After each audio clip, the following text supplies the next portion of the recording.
You mentioned at the top that about 700 people have been evacuated in the past 24 hours.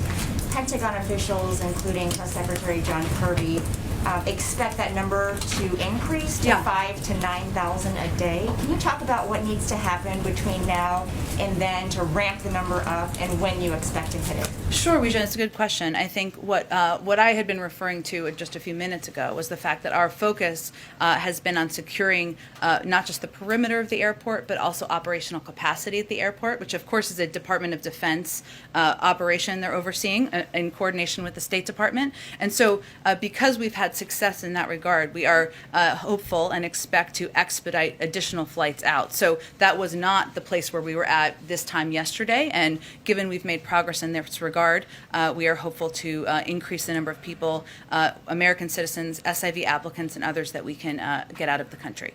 It's our understanding that Americans have been called to the airport, but it's up to them to travel there at their own risk.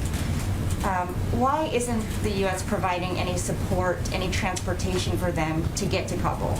Well, I would just go back to what our National Security Advisor discussed as it relates to the Taliban and discussions with them about safe passage for people who are coming to the airport. And we've also seen, I don't have an exact number for you, I'm sure the Department of Defense and State Department can provide that, but a large number of American citizens and others making their way successfully to the airport over the course of the last 24 hours. Just one more. I know we all tried to ask Jake this question, but can you offer any guarantee to the Americans and Afghan allies that if they remain there past the end of the month, U.S. troops will help them evacuate past the end of the month? Weijia, our focus right now is on doing the work at hand and on the task at hand, and that is day by day getting as many American citizens, as many SIV applicants, as many members of a vulnerable population who are eligible to be evacuated to the airport and out on planes. And we're going to do that in an expeditious fashion. That is the focus of the President,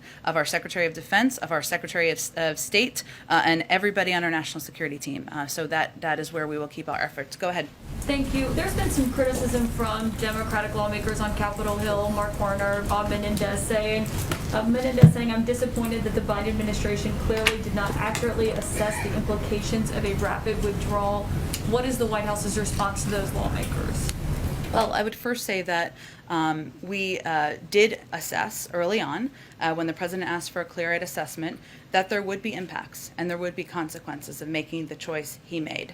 He also acknowledged yesterday, and I would just reiterate, that this did happen more rapidly than we anticipated here, than anyone anticipated. I think that accounts for members of Congress and people who are on the ground in Afghanistan.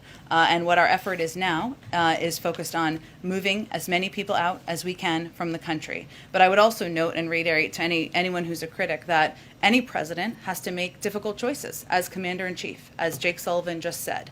And the president made the choice that he was not going to ask U.S. men and women, servicemen and women, to fight a war that the Afghans were not willing to fight for themselves. It does not mean there aren't going to be impacts that are gut-wrenching, that are heart-wrenching, that we're all watching transpire over the last couple of days. But these are the difficult choices you have to make as commander-in-chief, and that's the choice he made. And does he still have confidence in his intelligence teams?